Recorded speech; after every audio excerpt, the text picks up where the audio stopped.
Salut les amis, c'est Feng, bienvenue à tous dans cette nouvelle revue d'analyse hebdomadaire. Alors nous sommes le 14 mars 2020, j'espère que vous passez un excellent week-end. Donc on va voir dans un premier temps ce qui s'est passé sur le marché cette semaine. Et dans un deuxième temps, on va préparer les projections pour la semaine qui vient. Allez, c'est parti. Too many thoughts on my mind, I can't sleep at night, so I just keep writing. I don't need no help, I don't need opinions, so don't waste my time then.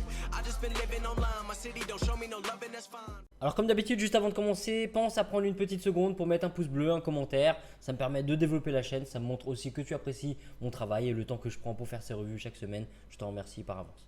Alors comme tu as pu le remarquer, la semaine a été mouvementée, surtout à l'ouverture du marché. Donc Euro USD et même d'autres actifs ont pas mal bougé cette semaine. Et donc dans un premier temps, le prix il est arrivé directement sur la zone institutionnelle des 1,14.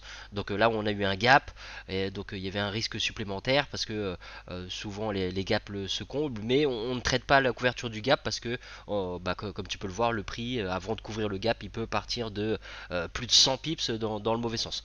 Donc ce qui s'est passé c'est que le prix dans un premier temps il arrive sur les 1,14, il bute sur le point pivot et là on n'a rien de très clair. Si tu es rentré en agressif sur les 1,14 directement sans attente de pattern, à ce moment là tu as pu te faire sortir parce que le prix il est monté comme tu peux le voir quasiment jusqu'au niveau des 1,15. Donc après ça en termes de pattern on a des beaux pin bars de rejet. D'accord, mais bon, ça ferme pile sur les 1,14, on a des belles patterns de rejet, et le prix, une fois de plus, il revient travailler le point pivot. Donc si tu es rentré sur les 1,14, tout dépend de ton placement de stop. Si ton stop est placé au-dessus du point pivot, et bah tu te fais sortir de peu.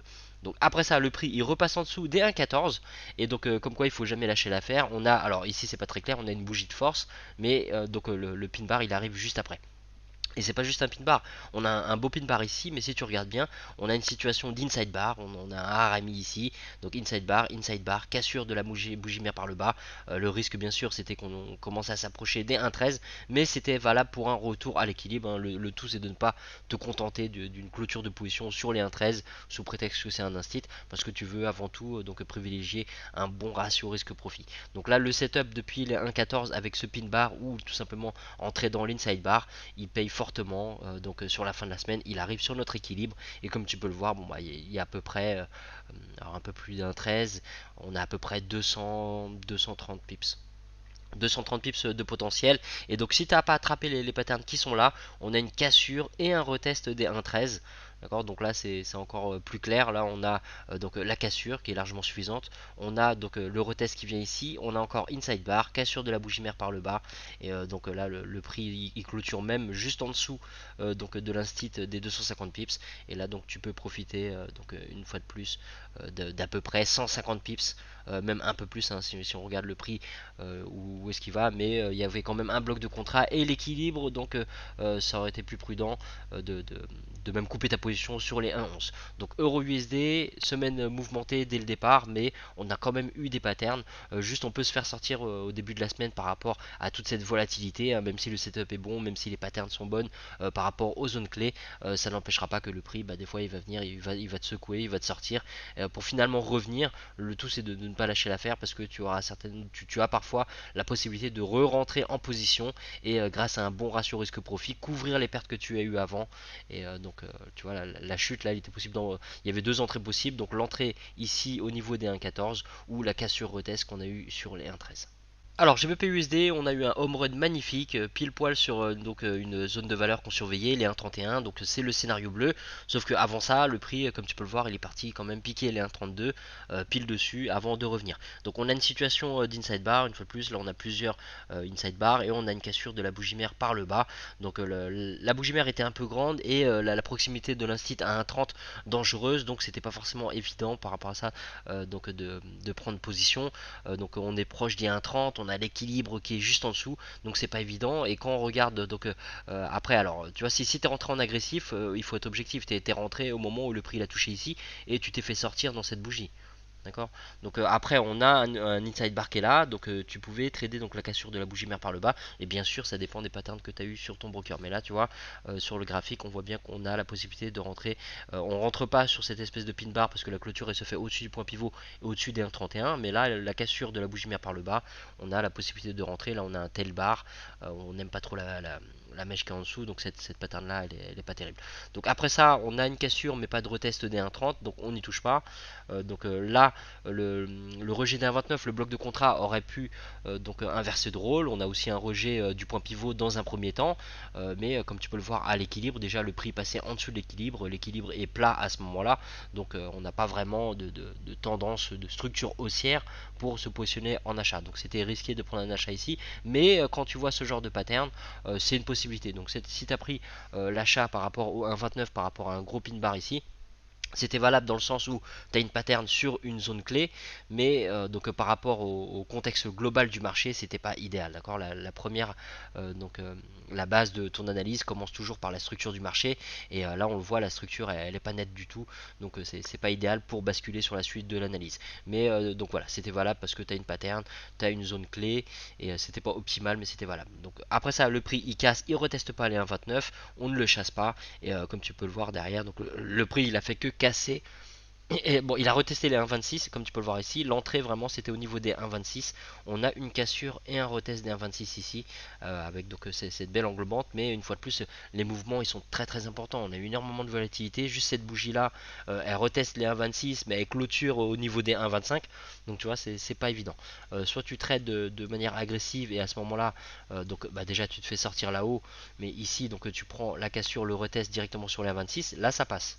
D'accord, parce que là tu vois le prix il va pas très loin au-dessus des 1,26, donc là ton trade en agressif, tu prends un home run, hein. Il y a quand même il y a combien, il y a 400 300 320 330 pips à peu près de potentiel, donc tu vois tu peux prendre une perte de 100 pips au dessus, et en étant patient derrière un potentiel de 300 pips, tu en prends 200, ça comble tes pertes et ça t'apporte du profit.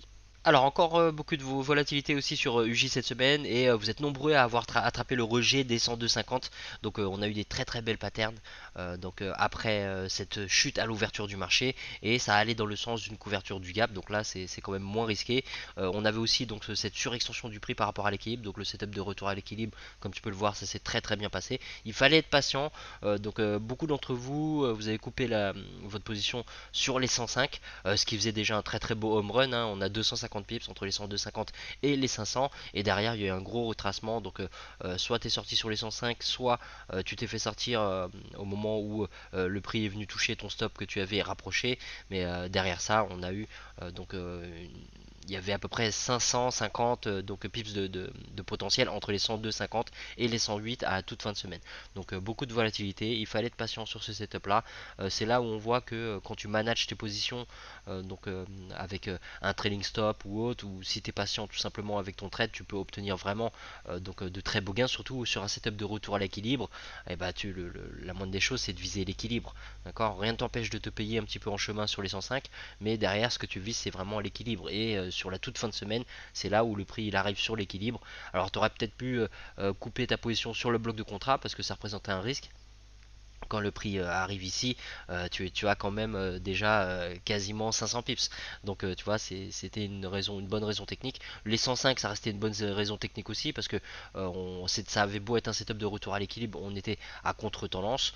Donc voilà, si tu as attrapé tes profits sur les 105, c'est très bien. Et si tu as attrapé au-dessus, bah, bien sûr, c'est encore mieux. Mais d'un point de vue des patterns, donc si t'es pas rentré ici, on a eu quoi? On a une cassure, un retest, on a des belles patterns de rejet ici. Mais c'est pas évident parce qu'avec cette forte volatilité, bah, le prix il est venu travailler les 105 après les 104, donc tu vois c'était pas très clair.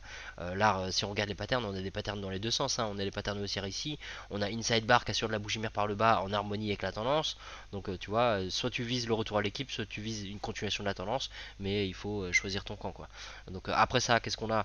Donc on a encore un rejet ici, mais bon tu vois, pendant 3 bougies le prix il clôture en dessous des 104, il reste en dessous des 104. Après on a une bougie de force ici, mais c'est pas très clair. On a une cassure et un retest. Là on a un genre de Morningstar. Donc c'est une pattern, mais tu vois beaucoup de volatilité. Le prix comme ici, bah tu vois il est venu taper les 106 avant de revenir, donc c'était pas très clair. Vraiment le signal le plus propre c'était le rejet des 102,50 au début de la semaine, avec tu vois tous ces pin bars qui rejettent bien le prix. Ça rejette aussi le point pivot, ça rejette l'instit des 102 et l'instit des 102,50. Le tout c'était de ne pas prendre tu vois par exemple ton entrée ici en dessous de l'instit. Soit tu prends vraiment quand le prix est au dessus, soit tu prends au niveau de ces ces pin bars qui ferment vraiment pile sur l'instit, mais il faut éviter de prendre le trade en dessous de l'instit. Donc voilà, UJ cette semaine, un très très beau home run en deux temps.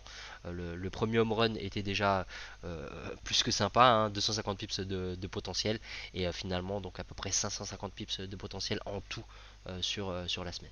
Alors, AUD pour cette semaine, si tu fais partie du groupe privé, tu as dû le voir, j'ai donné ce setup en live, c'était magnifique. On a un setup de min reversion avec un rejet des 66, avec un magnifique pin bar.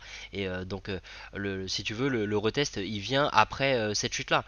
D'accord. Donc, comme sur toutes les autres paires, c'était évident parce que d'un point de vue de la volatilité, on a eu des bougies énormes et c'est venu un petit peu travailler différentes barrières techniques. Mais en réalité, ce qui s'est passé, c'est que donc on a eu la cassure, on a eu le retest à ce moment-là. On a eu la couverture du gap aussi ici. On a une belle pattern, on a un rejet de l'équilibre, un min reversion et surtout donc la cerise sur le gâteau. Et bah comme je disais dans le groupe, on a donc un sentiment qui est à l'extrême, donc à la hausse. Hein. Donc on a les particuliers qui sont extrêmement acheteurs et ça nous incite à ne pas faire comme eux et donc se positionner en vente. Donc là on avait tous les éléments dans le groupe. Je disais voilà c'est un bonus. En bonus on a le sentiment qui va en notre faveur si on le vend plutôt que de l'acheter comme les particuliers et ça n'a pas loupé derrière. Ça ne sera pas tout le temps comme ça, mais là les probabilités étaient quand même en notre faveur du fait qu'on agit à l'inverse de la masse avec des patterns, avec un rejet de l'équilibre, avec un rejet de l'instit. Donc tu vois en termes de potentiel, il y a eu 400, à peu près 480 pips de chute sur AUD USD et ça c'était un home run où tous les éléments concordaient. D'accord, là on a vraiment une confluence d'éléments techniques qui nous offrent des probabilités et comme je t'ai dit, la cerise sur le gâteau, un sentiment aussi des particuliers, bah, on se met en vente, on a tous les éléments pour se positionner en vente. Donc cassure, retest ou rejet tout simplement de l'équilibre avec cette pattern là. Si tu attends une cassure retest après que tu n'étais pas là à l'ouverture du marché, et bah tu vois là on a la cassure, on n'a pas vraiment de retest. Donc là c'est le point pivot qui est retesté, mais c'est pas une zone de valeur qu'on va trader. Donc là, on n'est pas censé chasser le prix à ce moment-là. Après ça, la cassure ici, on a à peu près 20 pips, donc la cassure est suffisante.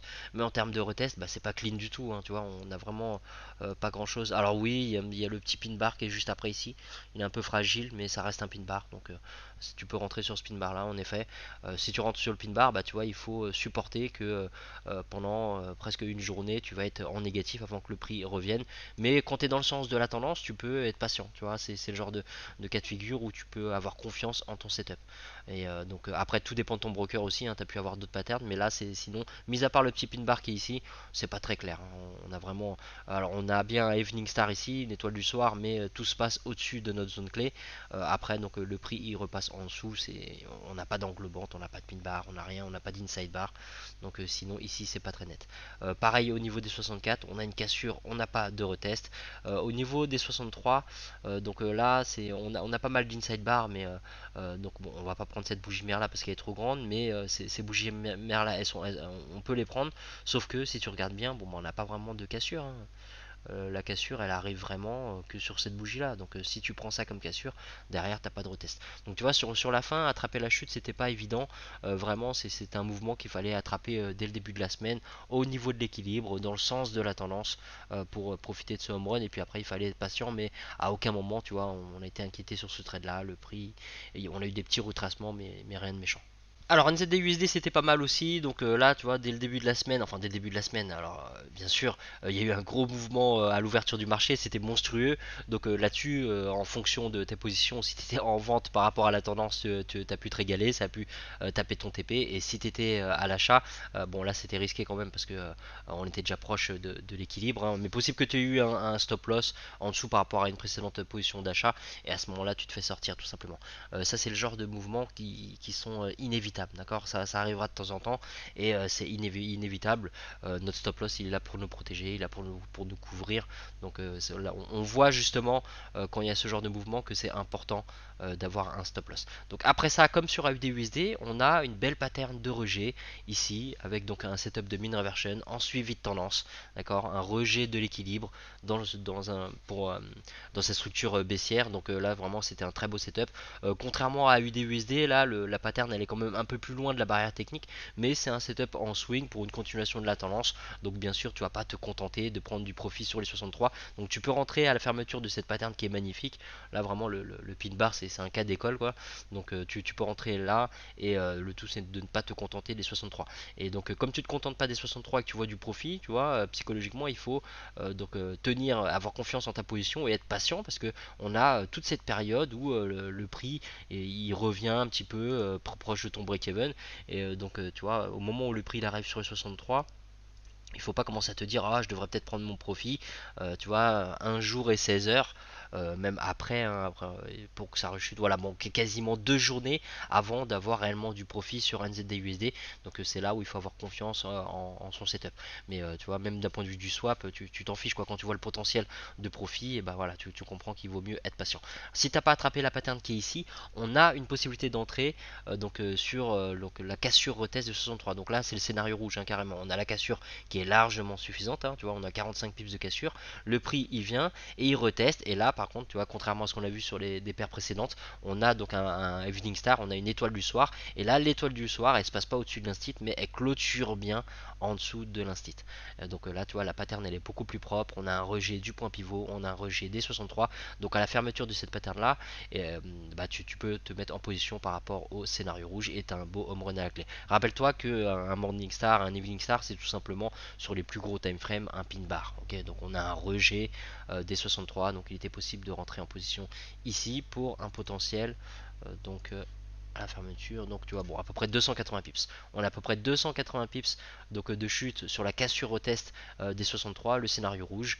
Et donc si tu rentrais sur le pin bar qui est ici, t'as un petit peu plus, toi 348 pips sur la fin de la semaine. Mais tu vois, il faut être patient. Comme je t'ai dit, ici il faut patienter pendant que le prix consolide, mais surtout il faut patienter parce que tu vois, le mouvement total, bah, il s'est fait sur vraiment toute la semaine. Alors sur USD CAD cette semaine, c'était quand même un petit peu moins évident, hein. Bien sûr il y a eu de la volatilité, donc des opportunités, mais dès le début, dès l'ouverture du marché, comme tu peux le voir, on a ce gap énorme, hein, qui est dû à la corrélation avec le pétrole. Comme tu as pu le voir peut-être, on a une chute énorme sur le pétrole. Donc là on a une cassure et un retest des 1,36, mais ça va à l'encontre de la couverture du gap. Et c'est là où tu vois, quand tu trades des setups très très basiques de retour de couverture du gap, et bah tu vois là tu te fais complètement avoir. Le prix il va peut-être le couvrir le gap dans l'avenir, mais avant ça bah, on arrive à avoir un mouvement par rapport donc à l'ouverture du marché, on a un mouvement de 400 pips dans le mauvais sens. Donc tu vois, c'est des setups qui sont vraiment très dangereux, qui sont très risqués, et là on a la preuve que chercher une couverture de gap, et bah, ça ne suffit pas, surtout quand tu vois la couverture du gap c'est un setup à contre tendance. On voit à l'équilibre donc et avant même la hausse, hein, on avait déjà un équilibre qui était haussier, je te le disais la semaine dernière, on a une structure qui est haussière. Donc là c'est au contraire, quand tu tiens un setup dans la tendance, bah, c'est là où tu profites de ce gap, tu es dans le sens de la tendance, et tu te régales par rapport au mouvement. Mais si tu n'étais pas impliqué, donc pas évident, parce que on a donc un scénario ici, comme tu peux le voir, on a déjà dans un premier temps une pattern de rejet. Donc ici tu peux chercher la couverture du gap, bah, tu te fais sortir, ton stop est là pour te sauver.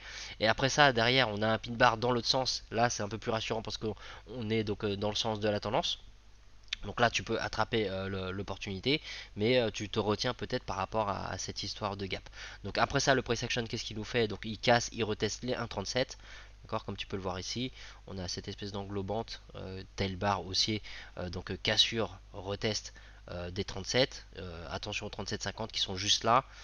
D'accord, on a les 37,50 qui sont là, il y a le point pivot mensuel, on a une cassure et un retest encore, mais quand tu vois la tête des patterns, bah, ça te donne pas forcément envie d'acheter. Donc tu vois, c'est pour ça que j'ai dit que c'est vraiment pas évident sur USDK de cette semaine d'attraper un setup. Alors USD-CHF, donc on a eu plusieurs setups. Donc dans un premier temps, un peu comme sur UJ, tu vois, on a un très très beau rejet de l'instit des 250 pips, et donc tu vois, on a des belles patterns ici. Donc il était possible d'attraper donc ce retour à l'équilibre qui est pas tout à fait complet, mais qui offre déjà un beau potentiel de pips. Donc si tu as pas attrapé le rejet ici, on a une cassure et un retest des 93. Donc là il faut voir au niveau de ton broker si tu as eu des patterns. Là tu vois, c'est pas très clair. Et donc après ça, alors il y a eu un setup quand même au niveau de la projection bleue où on aura pu prendre une perte, parce que là tu vois, on a un inside bar ici, et pardon, donc on a eu un rejet des 94 dans le sens de la tendance. Donc le prix il est quand même un peu surétendu. Les setups de suivi de tendance, on préfère les prendre quand même au plus proche de l'équilibre. Mais voilà, ça restait un setup donc avec une pattern valide sur une zone de valeur et en harmonie avec la tendance. Donc il est possible de prendre une perte ici ou ici. Là tu vois vraiment là, la pattern Evening Star, contrairement à ce qu'on a vu juste avant. Là elle est parfaite, hein. Ça c'est vraiment la pattern, elle est magnifique. Là vraiment c'est vraiment un très très beau Evening Star. Et donc il était possible de prendre une perte ici. Alors le seul souci avec cet Evening Star, c'est que il est beaucoup trop loin de notre zone de valeur des 94. Il est vrai, il clôture juste au-dessus du point pivot et au-dessus de l'instit des 93. Donc là, tu vois, on va éviter déjà. À la limite, on rentre sur la cassure de la bougie mère qui est ici. C'est pas idéal, mais on a un objectif qui est quand même beaucoup plus bas, qui nous permet d'avoir un bon ratio risque-profit. Mais là, l'Evening Star, même si la pattern en elle-même de manière isolée, elle est belle, et bah, ça suffit pas, hein. Il faut analyser le contexte du marché. Et là, on est beaucoup trop proche de nos barrières techniques. Donc le setup de retour à l'équilibre, il paye fortement. Le setup de suivi de tendance par rapport à la projection bleue, il ne paye pas. Au niveau du retour à l'équilibre, si on l'attrape pas, donc ici on peut l'attraper sur la cassure retest ici, sur les 94 cassure pas de retest donc on ne le chasse pas, et donc sur la fin de la semaine on est maintenant sur les 95, donc là il n'y a rien à faire. On a une cassure mais on n'a pas réellement de pattern de rejet pour l'instant, même si le prix maintient au-dessus des 95, mais il faut prendre en compte le fait que là on est quand même très très proche de l'équilibre. Alors, les setups pour cette semaine, donc Euro USD, pour l'instant on est de retour sur l'équilibre, on a déjà eu un beau rejet ici, mais là on est en plein sur l'équilibre, on est en plein sur ce bloc de contrat, donc on n'anticipe pas, on laisse nos opinions de côté, on va voir dans un premier temps donc comment réagit le prix sur l'équilibre, comment réagit le prix sur l'instit des 1.11 et est-ce que le bloc de contrat inverse de rôle ou pas. On a à la fermeture du marché une clôture donc en inside bar, hein, on va surveiller aussi la bougie mère, est-ce qu'elle casse par le haut ou par le bas, et donc on attend des patterns clairs du price action au niveau de cette zone importante pour voir si on va avoir un suivi de tendance ou au contraire est-ce que le prix va repasser en dessous de l'équilibre, et à ce moment là on pourra avoir une continuation de cette chute.